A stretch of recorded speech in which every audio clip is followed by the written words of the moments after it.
to this computer. Oh no, it didn't ask me. I'll figure out how to get you a copy. Yeah. Yep, that's fine. Thank you. Okay, so are we still waiting for more people, Carla? Or would you like me to get started? Yeah, I think we can get started. There's 33 people here, so that's 31 students. So Yeah, that seems like a pretty full lecture, actually.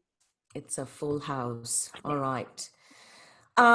Well, if this is the start of your session, then maybe we can start with some movement. So I might get you to, I'm seeing some of you have headphones on, and that should be okay. But if you can take your headphones out and just have it on speaker if possible, because we will move around a little bit. So this is, Carla mentioned about, actually, before we start, I'll give you a little bit of a background. Carla mentioned about sharing something about working online, because of course, that's what we're all doing at the moment. So that opening experiential that I was planning to do or had the idea to do would be a little bit around that, around, camera and space and locating yourself in that space. And just to give you a little bit more background on the work that I do, I have worked in many different spaces, including mental health, education, aged care, but the common thread does actually tend to be trauma in most of the spaces that you're working in. People are carrying trauma in their bodies. Carla mentioned that I teach Bollywood dance. So I actually have integrated my dance therapy and art therapy training with my dance teaching. So I teach dance, but essentially what I'm helping people to do is come back into their bodies and have a positive experience of being in the body. Because a lot of the time, the body is not a safe space to be in, because that's where the trauma is held as well. And so it's about kind of creating, using music, using movement, using storytelling. These are all the tools I use in my, Bollywood dance class. But that's really the ways in which you invite people to come back into an embodied experience. And so I work with an organization called Her Space. And that's probably the most, therapeutic mental health area of my work. Her Space offers long-term support to women and girls who've experienced sexual exploitation in Melbourne. So there's a lot of early childhood trauma. There's a lot of early childhood sexual trauma often. And it's really a privilege and an honor to work in this space, because I recognize that a lot of the time dance therapists don't necessarily get that opportunity. And I'm not a master's trained practitioner. So it makes it really difficult for me to enter into those spaces where there are, mental health issues and complex cases. So it's a little bit of a dance that I do, trying to fit my somatic body-based approach within, this whole evidence-based trauma model. But thankfully, the work speaks for itself, because there's a lot more awareness around the fact that you cannot talk a person through healing their trauma. You actually do have to engage the body in some shape or form. Having said that, there is a lot of talk that goes on with my one-on-one clients, but it's about that invitation to notice as you're talking, what are you noticing in your body? Or as you're speaking, I noticed that you lean back a bit. So it's kind of really tuning into the micro movements and noticing and reflecting those back, feeling it in your own body, and then offering, you know, what are you noticing there, or can we explore that a little bit further, or can we just sit with that, and really working within the window of tolerance, because there's no point doing anything if they're outside the window of tolerance. So that's the one work with her space. I also work in aged care, in a few different roles. I do art therapy, which is, you know, just a regular creative arts, visual arts based, and weave in some movement, you know, some warm-up exercises. And then I also do what I call I call it a multicultural dance experience. So it's basically using music and dance styles from around the world to engage my clients who usually are on the spectrum in terms of dementia and Alzheimer's. And so I use, again, the tools of music and movement and themes and storytelling. And it kind of looks like a dance session, but it's really dance therapy. It's engaging people in movement. And I guess that's one of the things that's one of the things that's allowed me to work in many different industry, is not getting too attached to my role, or what the designated role is, whether it's dancer or performing artist or entertainer, or you know, doing a lot of work in seniors dance now. So it's sort of just bringing in these ideas into different industries, I guess. So the work that I do in aged care is very much the horizontal way of working. There's this idea in dance therapy, you can do, you know, the vertical way, which is depth work and shadow work and going deep, or you can work horizontally, which is exploring and expanding different ways of expressing yourself. So in aged care, I do a lot more horizontal work. And with my trauma clients, you know, there is a bit more depth work, as well as sort of bringing in the transpersonal and the sacred ritual, you know, things like that, because there seems to be this synergy between people who have trauma and the connection with what is sacred. There's a lot of healing in that. So I guess those are the two main kind of areas that I've worked in. I have also done some work in education, in primary and secondary schools. I was teaching emotional intelligence, self-regulation, social skills, anti-bullying. And again, I just found that this multimodal approach, so using the arts in whatever form, whether it's to educate, whether it's, you know, holding space for therapy, it really brings out different aspects of the person. And often in schools, I was told by teachers, oh, this person who usually never engages in our, you know, regular classes was really involved and really engaged, and they really were shining, you know, in your session, because it's just using, you know, this sort of holistic body-based creative arts approach. And that's the feedback that I've got has been, it's been really, really effective.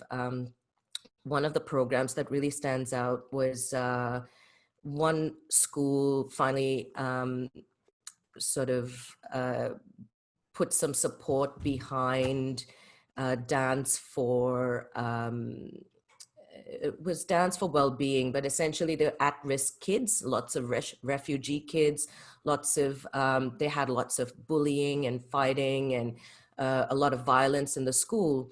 And so they contacted this organization that I work with called Bouncing, and we designed a program to provide a space where kids could actually come and regulate. Essentially what I was doing was, helping them to regulate their nervous systems, release some of that excess, the stress response, and provide them a space where they could move and,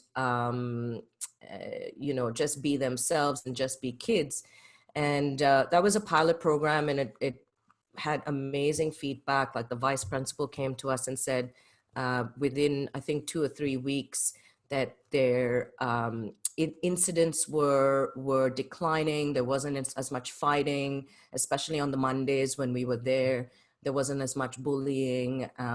And so that's kind of, another space to consider working in, but we may not always have that title of art therapist or creative arts therapist or dance therapist.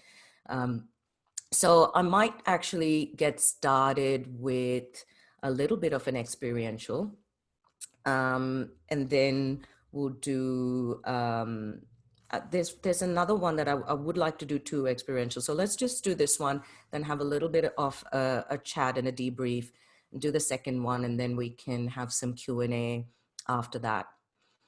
How does that sound? Yeah, good. Any questions about any of that before I move forward? All good? All right. Okay, so I wasn't sure whether I could use music or not, so we might just do it without music. So I'm just gonna invite you to pop your pens down and get your headphones off if you've got them on, and just find a place where you want to begin. I'm just gonna adjust my microphone in the meantime.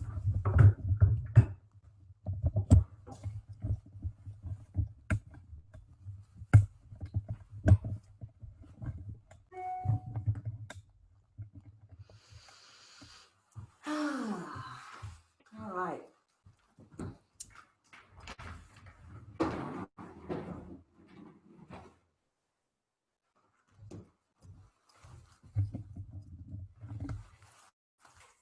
So I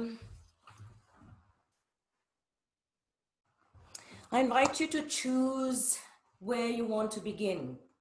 I think these days we are, we seem to be losing choice in how we live our lives. So let's take this moment to choose a position. You can start sitting or standing or lying down if you like. Just choose a spot where you'd like to begin.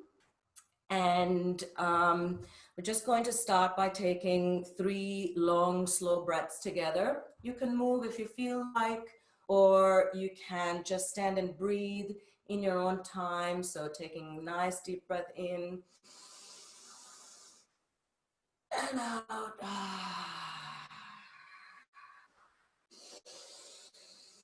Have a bit of a stretch if you feel like, or just standing there.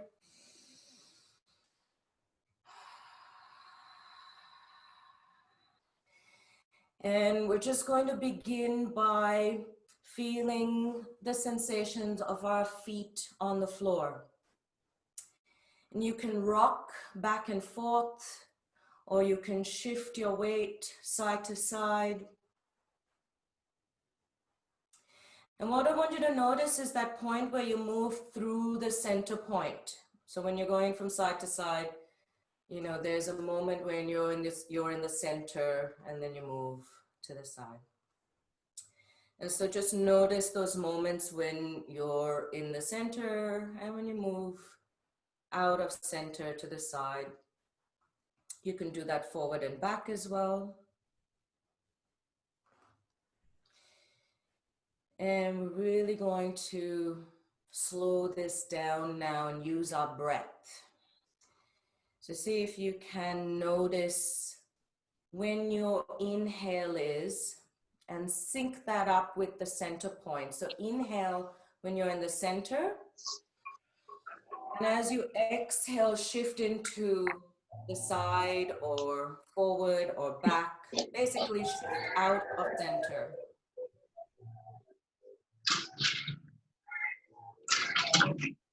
So you're breathing in when your weight is in the center between your legs, and you're breathing out as you shift out of center. And then just play with that. Play with inhaling maybe when you're off center and exhaling as you come back to center. So just shifting your weight, moving it around. You might also notice that you can shift in a circular way. And let your body kind of lean into it as well. Just loosening up, softening.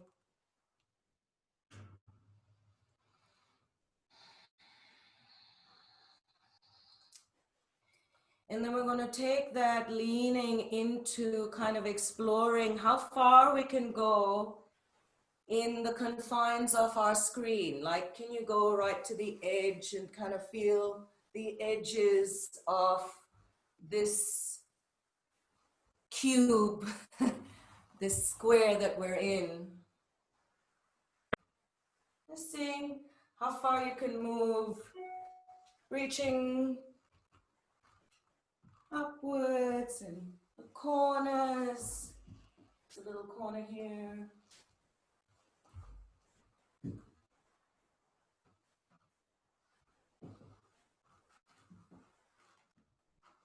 Seeing how far you can go and still be seen. It's the edge here. Sort of like those mime people, you know, starting to feel we're in our little imaginary box.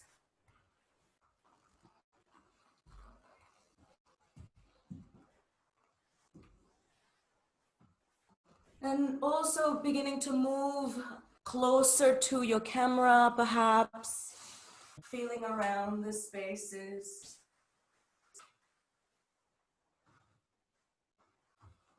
Bringing your hands in and just starting to move your fingers, your hands,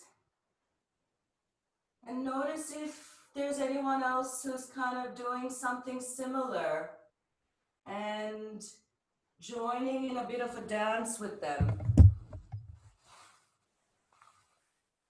Is there anyone doing something similar? And then seeing if we can find some kind of group movement.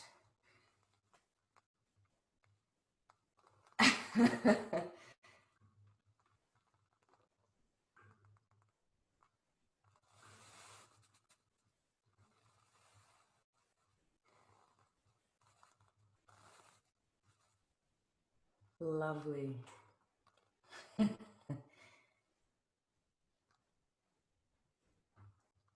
And moving away, still keeping that connection going, still staying connected, even though we're moving away. All right. And making that movement smaller and smaller, but still keeping the essence of that connection.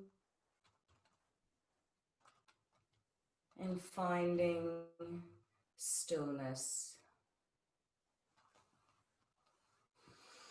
Okay. So you can have a bit of a shake if you like. I was just feeling that, but just do whatever your body wants to do. We can grab our chairs and come back.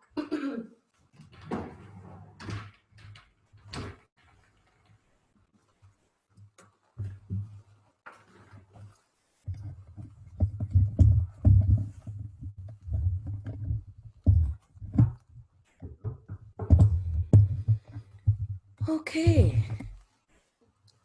So,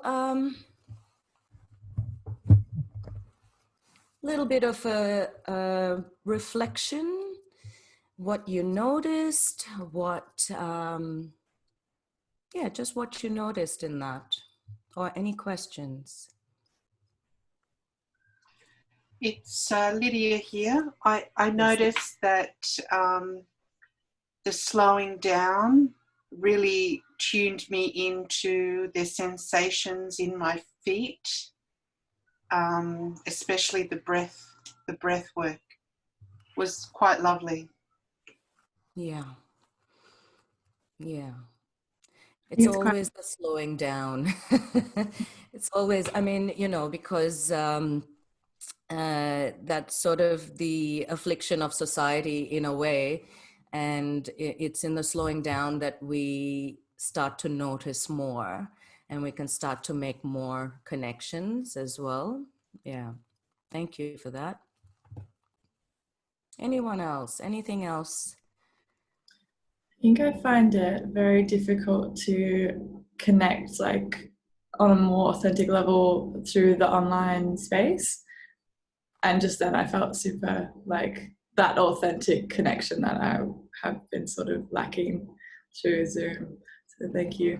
Yeah, my pleasure. My pleasure.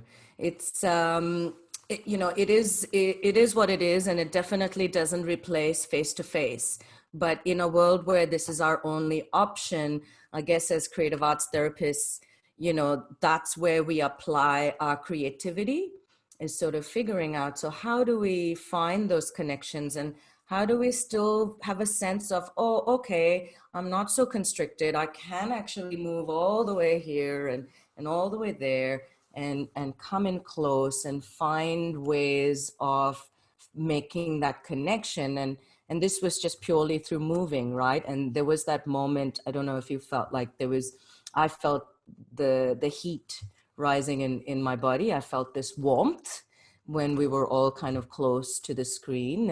And you know, that's what, as a practitioner, you've got to stay in tune with what you're feeling in your body, and those are the moments where you know, something is happening and there's some sort of connection being made. So it is harder, most definitely more challenging, and we've had to sort of hit the ground running in terms of so many of us making the transition to online work. But it's possible to create those connections. So thank you, Cassie, because that's what we're all experimenting with. And I'm by no means an expert. I've only had, you know, probably 2 months of doing online work in this way. So it's really leveled the playing field in many ways. So anyone can come up with ways to experiment and explore connection through a screen. But one thing that's bringing up for me that I'm reminded of is actually with clients who have a lot of trauma. I've actually found that the screen adds a layer of safety, where in you know, face to face can kind of be a bit too much. Whereas suddenly, because like with some of my clients, we've done amazing work, and I think part of that is that level of safety, and also, you know, being conscious of where your gaze is, where you're looking.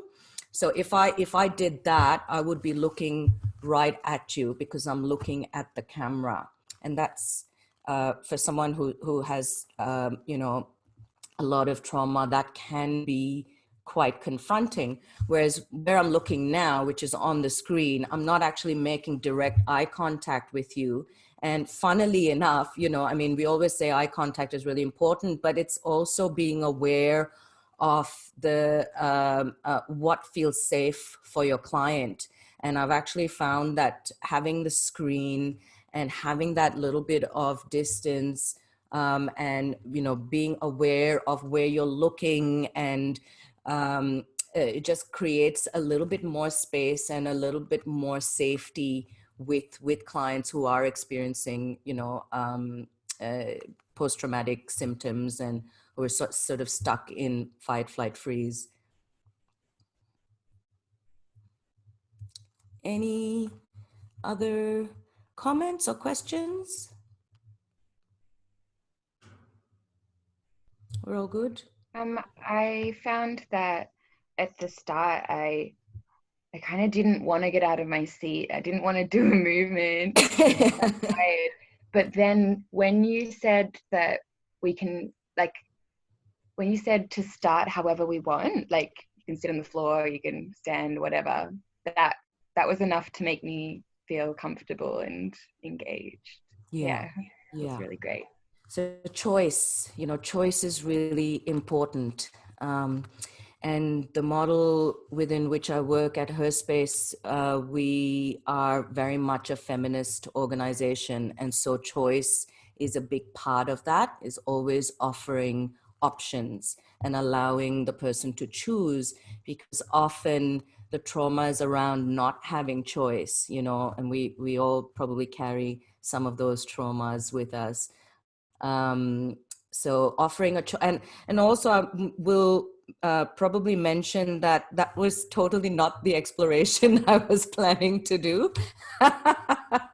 And I think part of the work as a dance therapist is really tuning into what's presenting in the moment, what you're feeling with the group. And so, I was planning to do the exploration of, finding the edges of the space and really kind of situating yourself in it. But the shifting of weight and that was a much more gentle start than what I had planned to do. But, often that's the case with my clients as well. As much as we would like to do, some really kind of expanding or things that will that seem to be relevant, but it's in the little things. It's in the slowing down. It's in the adding a breath. It's in giving choice. We might actually do another one, which is, I guess I'm also very influenced by somatic experiencing. So that's the work of not necessarily using movement, but definitely tuning into sensations in the body and building internal resources, which is one of the things that we're kind of going to do now. It's sort of a combination of somatic experiencing and dance therapy. Are there any other comments or questions before we do the next exploration? Yes, Lydia?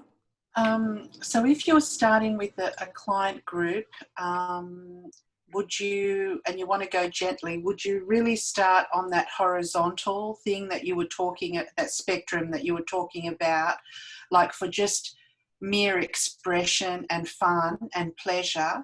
And then if you're going with a group for quite a while, then you would incorporate those vertical Yes. like depth work. Yes, absolutely. Depth work, just for the sake of doing depth work, is of no use whatsoever. That's sort of something that I've recently come to, because certainly as a transpersonal practitioner and someone who believes in doing shadow work, it was sort of not a new realization, but it really kind of landed in my body in recent months that depth work just for the sake of doing depth work is of no use. If it's being presented in the moment and there is an opening to explore it, you would go there. But generally, especially when it comes to being in the body, it's very much about having a pleasant experience in the body, building safety, building trust, building the relationship. Only then would you do any diving, because you need to actually have those resources and foundations in place before you go digging. So don't go digging until you know what the landscape is, until your client has some resources to rely on, rather than okay, let's go into an altered state of consciousness and tap into what's deep within. You're not necessarily going to be working in that way, unless, of course, that's what your agreement is with your client, if that's what they're coming to you for. With groups, it's often the horizontal. It's more often than not. It's just exploring different ways to express yourself, because we're so not used to using the body to express ourselves. I mean, unless you're Indian like me and or Italian, and we use our bodies so much, and we kind of do that naturally. But even then, it's often unconscious. It's a shadow movement. We're not aware. So yeah, we don't need to go digging. I just noticed that there were comments there. Don't go digging until you know what the landscape is. Yes, yeah, that's it. All right.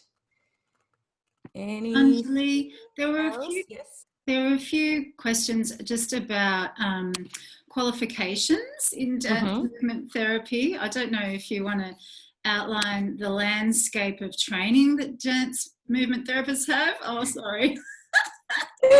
You mean that currently exists now? Look, I was one of the lucky ones. I got to do the grad dip when it was at RMIT. It was the second last year that they ran it. And then I think IDTIA is still doing, so IDTIA is the International Dance Therapy Institute of Australia. IDTIA is still doing a course in dance therapy and advanced clinical practice. Who else is doing dance therapy? Carla, is Ikon there's doing dance therapy? No, Ikon's not. There's the dance therapy, dance movement therapy stream of the Master of Creative Arts Therapy at Melbourne. Masters. Yes.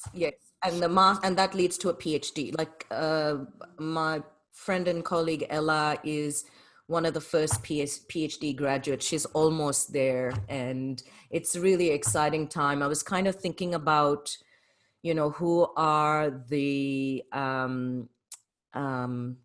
sort of like role models in the dance therapy industry. Like we have people like, Kathy, is it Malchiotti, Carla, who's really, who's really well known and is really kind of, advocated for art therapy and sort of stands alongside, the Bessel van der Kolks and the Gabor Mates of the world, but we don't actually have that. Maybe Amber Gray is the closest in the dance therapy world. Amber Gray does a lot of trauma-informed dance therapy training. She's also somatic experiencing psychotherapist.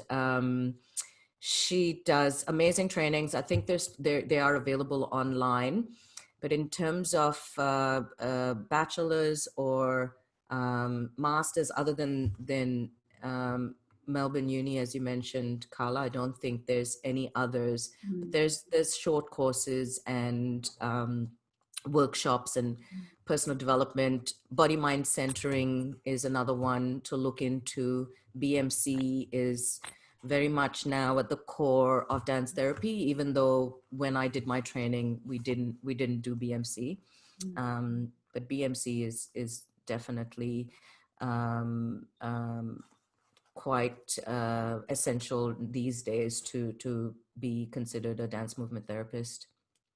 So everyone, there's the grad dip Anjali mentions, that's a graduate diploma. So that's a postgraduate course. That's sort of a level up from a bachelor. And then there were diplomas at the Phoenix Institute in Melbourne that were actually established by Kim Dunphy, who some of you watched a video about Kim in the Tute. But when that institute closed, then Melbourne Uni expanded to create streams in their creative arts therapy program, and now Kim is heading up that program at Melbourne Uni. So there is one accredited training course, I think Australia-wide, and it's at Melbourne Uni. Yeah. And that kind of speaks to a little bit the hierarchy when it comes to the creative arts therapies, unfortunately. And dance therapy does tend to be at the bottom, which reflects our devaluing of somatic body-based experiences, wisdom, guidance, all of that, versus, you know, more sort of heady and yeah, I mean, it's not heady. Art therapy is not heady, but this does seem to be this hierarchy. You know, even music therapy was doing really well for a while there, and I think it still is. Very strong. Yeah, and especially in, you know, hospitals and things like that, they do bring in music therapists, which is awesome. Especially you know, working with clients who've had stroke and have lost speech, and they found that singing actually allows you to you know, create new neural pathways and find speaking again, whereas in the past, you know, they would have just lost speech. So yeah, it's interesting with the whole with this current situation as well. I'm not sure what's actually available online, because dance therapy, I don't think you could teach very much of it online. It does actually need to be, you know, in a space where you're physically with other bodies moving. Okay. So if I can add in one more thing. Oh, sorry, who was that? Phoenix. Hey, Can I ask about the Melbourne Uni course? go ahead. Just in terms of like if we're studying art therapy through Ikon, you said it's a post, so like we would do this and then it would be an extra thing that we would do after. Absolutely, it's a pathway you could take, yeah, for sure. And how long is that course? I think it's 2 years. Yeah.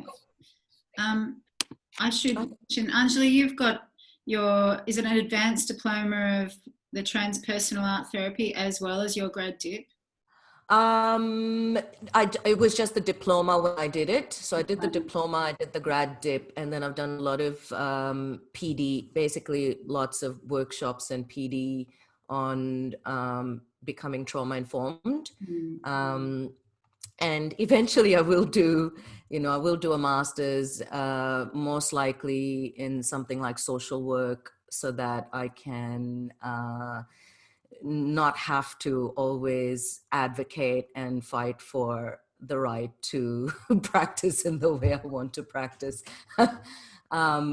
Yeah, I think it's definitely opening up more for art therapists, with there being, you know, more training and more recognition. And there is certainly an understanding of the body needing to be part of the work when it comes to working with trauma. But it just sort of depends on what area you're wanting to work in. Anjali, just to speak to that a bit, when you mention you advocating for yourself in the work that you do, just because it's a massive topic of discussion between a lot of the students at the moment. Are you almost sensing to, because of this new wave of, I don't know if it's new wave, but of art therapy, like official training and bachelors, and then more push towards masters, from your experience and your space in the industry, that's going to be more to like what people are looking for in terms of like holding a master's in dance therapy to work in the space, or it's really case dependent? I think in general, you do need to have a master's if you're wanting to be employed, right? So I'm self-employed, and I have to create the jobs or the roles, let's say. So, you know, I will maybe get my foot through the door, you know, in whatever way I can. And then once my foot is through the door, they see the effectiveness. Often they'll see the effectiveness of the work. And, you know, there's 1 or 2 organizations that then started to call me dance therapist instead of just, you know, dance session or dancer or whatever it is.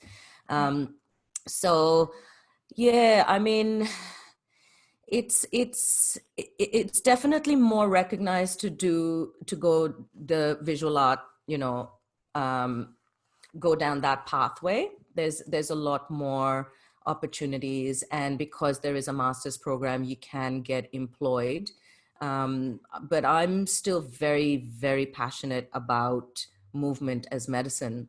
And, in fact, that's the post that Carla commented on, and that's why I'm here. So I'm starting a series of free videos, inviting practitioners to facilitate 10-minute movement explorations, to offer some tools, grounding tools, centering tools, self-regulating tools during this period, but also to educate people on why do we need to move our bodies?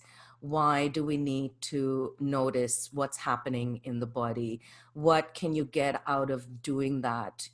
And I think we all kind of had a little glimpse of that before, where, whatever state you were in when you started doing that movement exploration, we were in a completely different state by the time we finished, and, with the hands and feeling that sense of connection or whatever it was. So movement transforms. And I think what's really interesting to also hold as creative arts therapists is even you cannot make art without moving. So you're always moving. You cannot do anything without moving. Even stillness is a movement because you're breathing. So we live in this matrix of movement, and yet we don't want to look at it. We don't want to, pay attention to it. We don't. So it's just kind of an interesting time in the world. But I don't know if I answered your question. I think I kind of did, but I sort of rambled off a little bit there. Yes? Okay, all good. All right. Now we only have 10 minutes left, so might just do a quick version of this exploration, and we can do it sitting down. We don't need to stand up for this. So get comfortable and actually take some time to notice how you find comfort. So do you need to change your position? Is it your posture? Is it your temperature? I'm actually going to do this. And when you find that place of comfort, notice where it's located. Is it located in your body? Or if you're still finding it, you just give yourself permission to keep moving the body until you find that place of comfort. Maybe it's with your feet on the floor. Maybe it's crossed legs. Maybe you need to move. So just noticing what's guiding you towards that place of comfort. Is it something external? Is it the position of things? Is it where your weight is?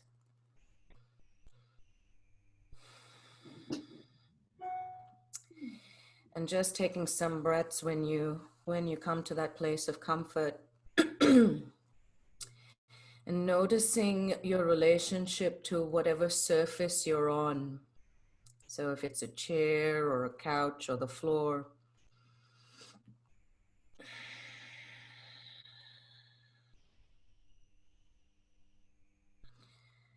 Notice what parts of your body are making contact with that object.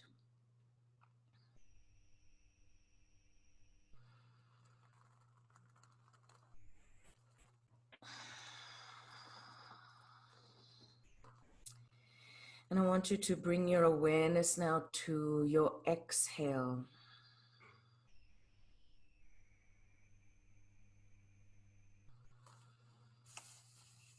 And as you locate your exhale, see if you can give in to that object a little bit more. See if you can sink a little bit further on the exhale. Give more of your weight to the object that you're sitting on or standing on.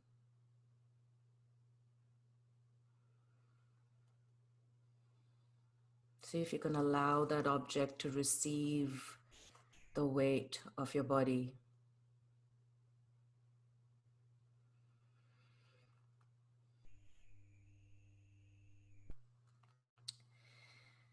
And we're going to deepen that a little bit by placing a hand on the chest and putting a little bit of pressure on the exhale. So pressing into your heart space as you exhale, sinking further into your chair or couch, giving your weight to this object.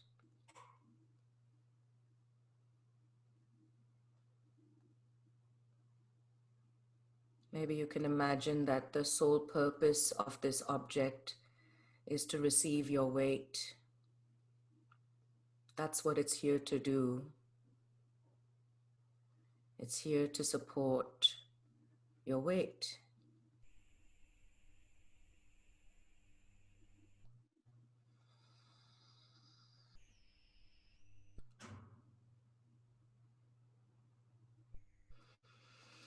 And I invite you now to imagine that this object is something in nature.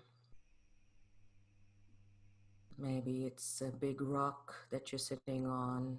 Maybe it's the grass that you're standing on.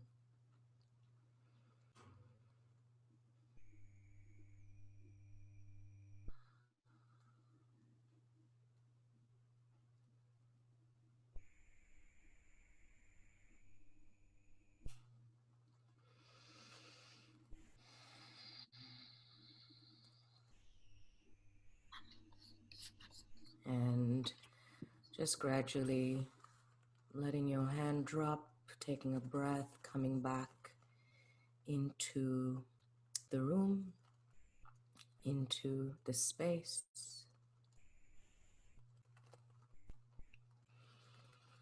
And when you're ready, opening your eyes.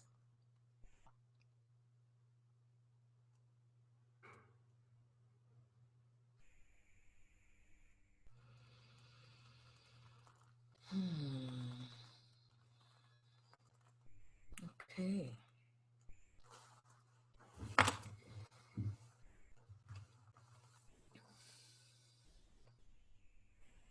Any reflections?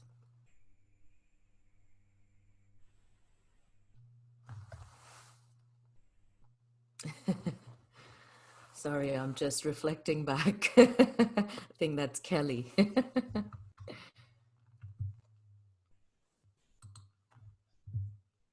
Any questions, comments?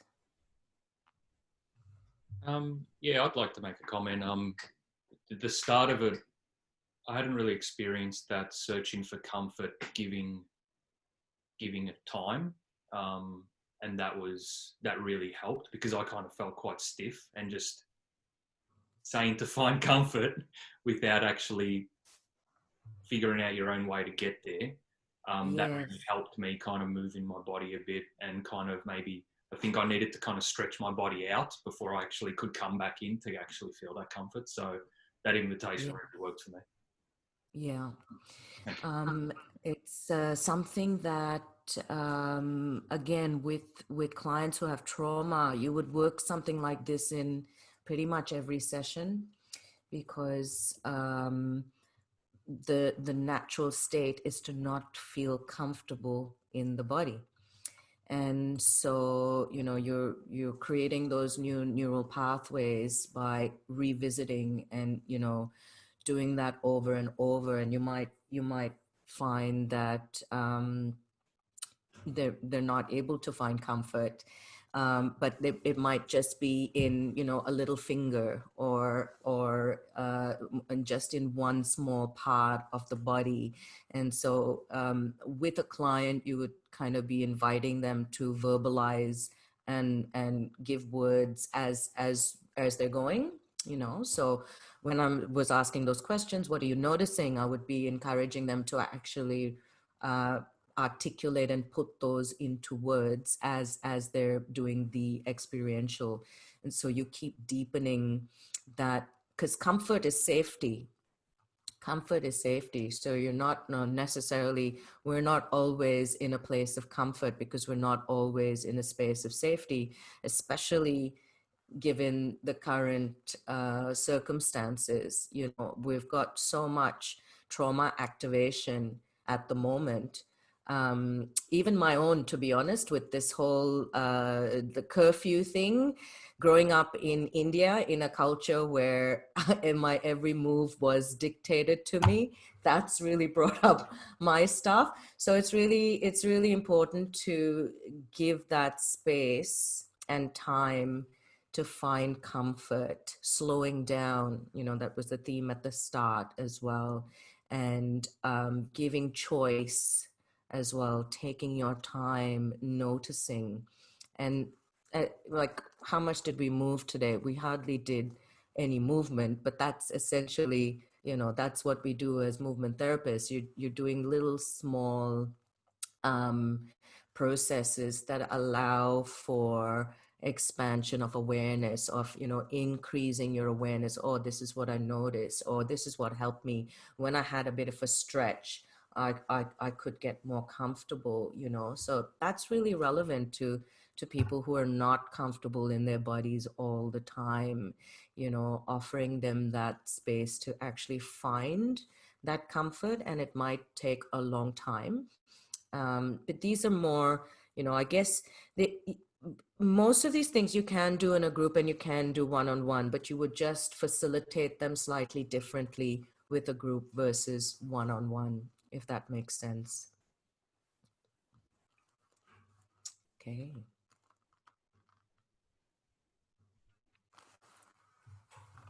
Any other questions or comments? Yeah, it's Lydia here. Yes, Lydia. So please correct me if I'm off the mark. But as an arts therapist, you can have a go at this. You don't have to be a master's PhD in dance movement therapy.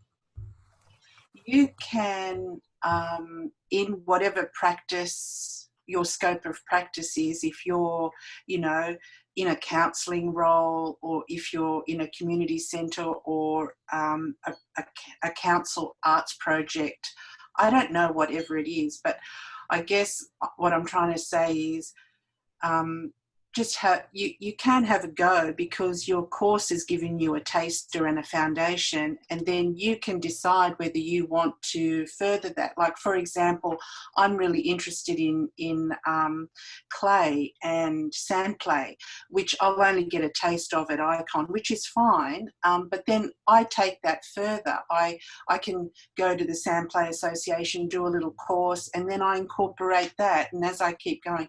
Is that right, or is that Absolutely right, because there's so many threads that you can follow, and it just sort of depends on what your approach is, you know, what resonates for you as a person.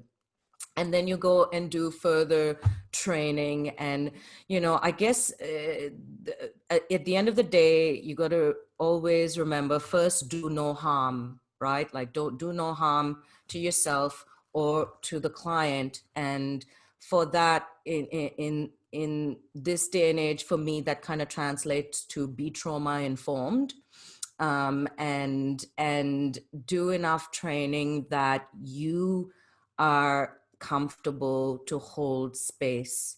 You know, you can be, I mean, and that doesn't mean that you're not going to have doubts, and you're not going to have vulnerabilities, and you're not going to have days when, you know, you're in your trauma is activated, or, you know, all of that. Like, we're human beings, but definitely my experience has been, you know, because I started with the dance therapy and then I did the art therapy and then I continued. I was like, oh, okay, this is really interesting. Like now I want to do somatic experiencing.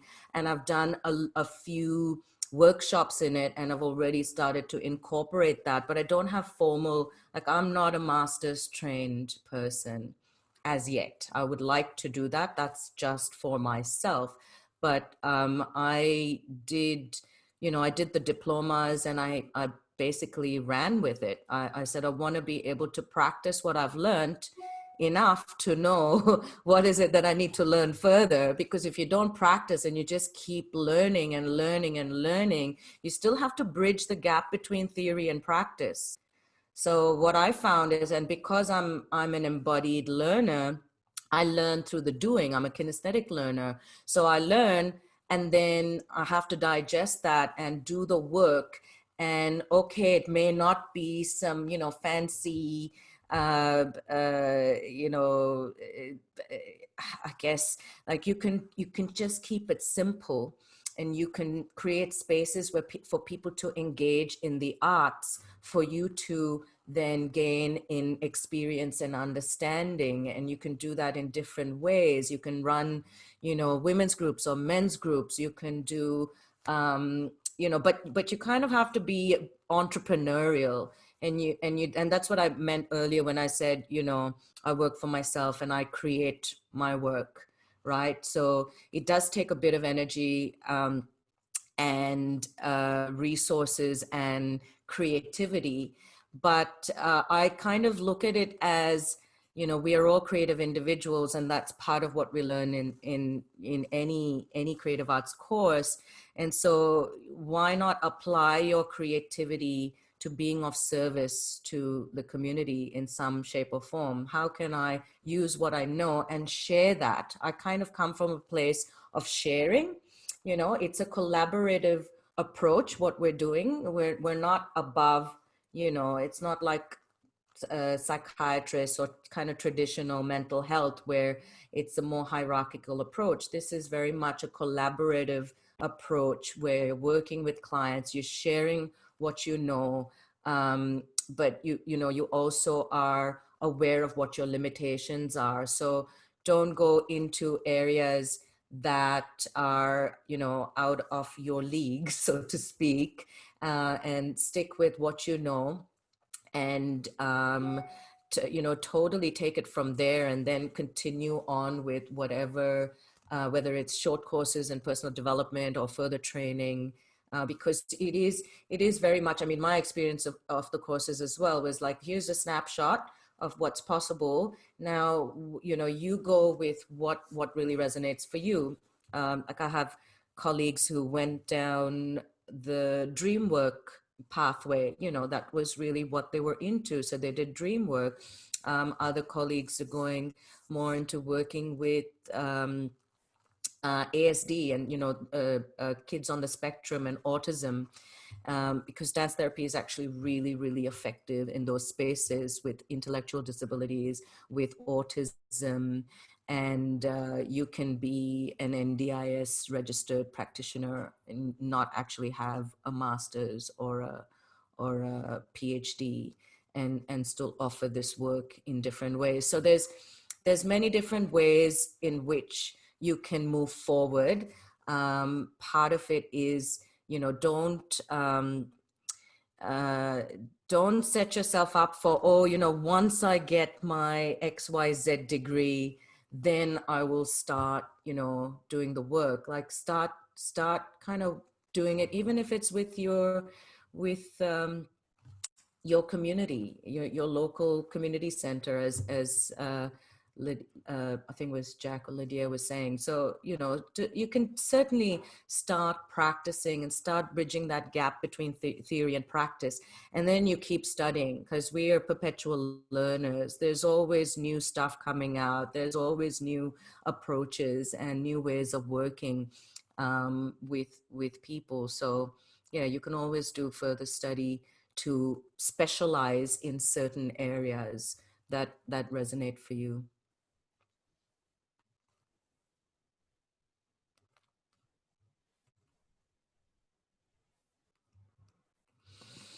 Thank you so much, Anjali.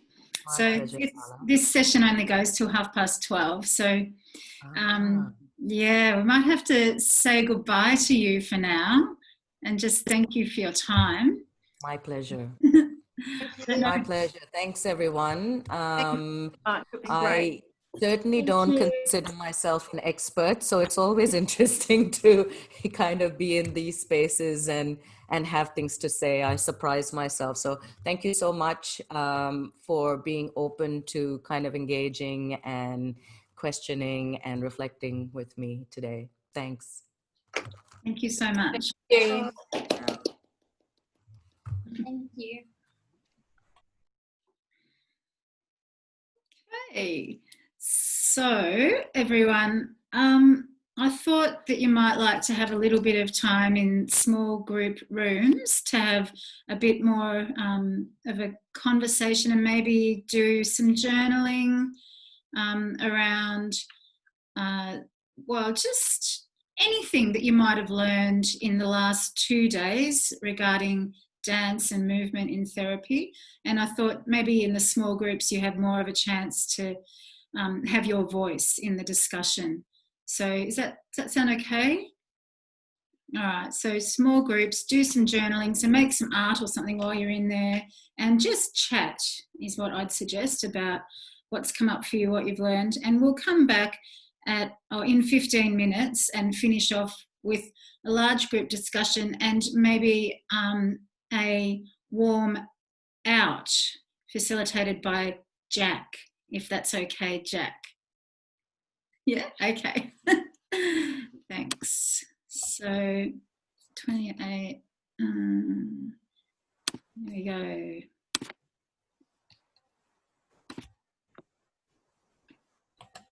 I'll pop around and just say hello.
when you bring it in. It's really exciting. Yeah.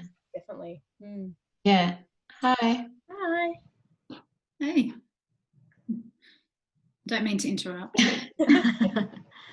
We were just talking about how, I guess, I was questioning whether it's better to work in a degree that has multimodalities or focusing on one thing that you have more interest in, kind of in further study. Tough question. Yeah. Where's your deeper interest? Well, for me, I was originally interested in drama therapy because I come from a drama background. But I wanted to do this course just to sort of experience all the different modalities because it's been a while since I've studied. So for me, I'm like, do I go and try and do like a master's in drama therapy? But there's only one place that does it. Where do you Or is live? it better to keep it a bit more open? Yeah. Are you in Melbourne or? I'm in Melbourne, yeah. Okay. Yeah. Look, it depends on what you want to learn. Really. Yeah. Yeah, because I guess I enjoy all the that movement and creative writing and that side of things. And visual arts is a little bit lower down the list for me. Yeah. But saying that, I've still enjoyed it. It hasn't been part of my life, visual arts as much, but I have definitely enjoyed doing it. Well, look, any of the master's programs will get you the professional level membership with Anza Carter. So it really is just about, what do you want to learn and how do you want to practice? So clearly, if you do a master in drama therapy, you'll be depthing into drama, and you won't do that anywhere else. MyCat is the only course in Melbourne that's multimodal, but you'll depth into multimodality if you go there. So it depends what you want to really dive into. So yesterday, I think, Carly, I asked a question. You said, I think I'd be interested in knowing that as well about diploma.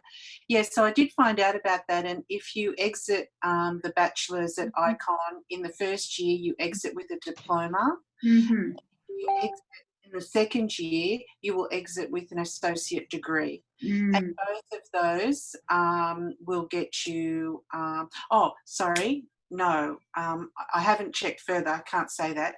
I have to check whether that diploma level, or you might know, would get you to Anzacata. It, You could do it through ACA or other. yeah, it'll get you a membership with Anzacata, but I'm not sure. They have tiered levels of membership, so I'm not sure which level. But it would be enough to get a practitioner membership with ACA. Yeah. I think the Bachelor is a tier 2. Yeah, yeah. And then the Masters is like I think it's a full. Well, you get voting rights, I think, then, and you go to meetings and you can sort of shape the destiny. But like, I just think that, like, for example, take the woman that came up with the 5 rhythms, Gabrielle Roth. She was no master's or doctorate, but her story is interesting if you go on YouTube and you see her interviews, but she felt very inspired to do that work. And now it benefits, like, you know, us as students, because we get into it and go, oh, okay, well, there's a window.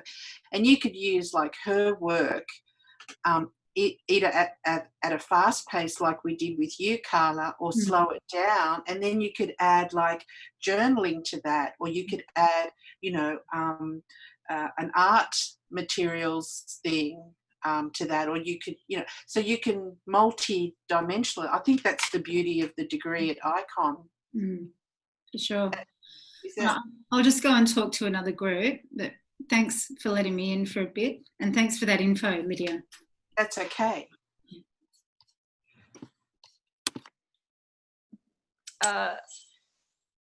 Quite bored and ended up sitting down. I still moved in the chair, but my body didn't want to support me, basically.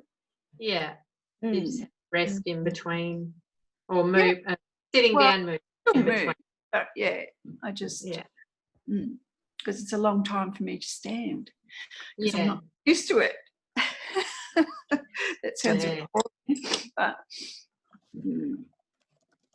and as I was talking about earlier, I had the realization of my body this morning, and because the body is essential, isn't it? It's so important, and how, you know, I mistreat it and all of that stuff, and it just makes me feel really sad. And so I just feel, I mean, I've been through so much, I guess. It just comes up, and I'm dealing with grief, and loss, grief and loss and stuff like that. But that's okay, because this is what I intended, as I said this morning. Well, this is what I was prepared to undertake. So, which is what needs to be done to grow as a person and develop. Yeah. So, movement is going to be the one, I think. Wow.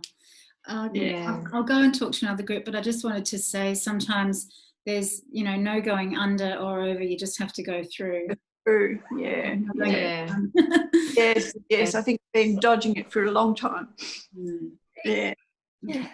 I'll go into another group. Thank you. Thank you. Yeah, as representative of how we felt was like basically storm clouds, rain, but then at the end of it there is a ray of light. There's, you know, the sunshine is going to come through, sort of thing. And it was lovely to actually do that and experience it in movement, because it was I think it brought us all out of a bit of a funk at the time. So it was it was quite enlightening. Simon was in a different group, but they similar things. So do you want to talk to them? Yeah. I mean, now Carla's here too. It was interesting because I kind of reflected on the experience of coming up with kind of a narrative through movement. And because there was that subtle intention to the start of that activity, I really got a lot. It resonated with me a lot more than what just the dancing we did yesterday did. And I came into today pretty uneasy just about a few things. Obviously, what's going on? I'm in Melbourne, but for the first time in a while, I kind of took myself out of being in the moment and was thinking in the future. And that clearly, because of the circumstances, made me feel a little bit uneasy and retrospective and questioning things. And after this activity where it was a lot about pushing away kind of the uneasy thoughts, bringing in the positive things, and then kind of consolidating it all together. That whole process and the movement of it all was really surprising, how much of an impact that had on how I felt and how we connected. We had a group of 4 people, how we connected with each other, even though we weren't in the same room, clearly.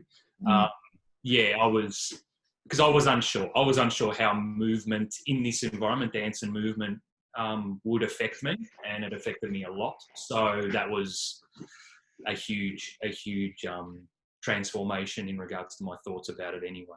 But it's something I was probably needing, so it's tough. So it's kind of that balance between. I think I'm the same. But if you look at that, the expressive therapy continuum, I think I mentioned it. I'm definitely on that cognitive side. So I prefer the storytelling through drama as compared to just dancing. To me, it had more meaning. It was more meaningful. Talking about those stresses and stuff. So I think that book talks about that. Hey, Carla.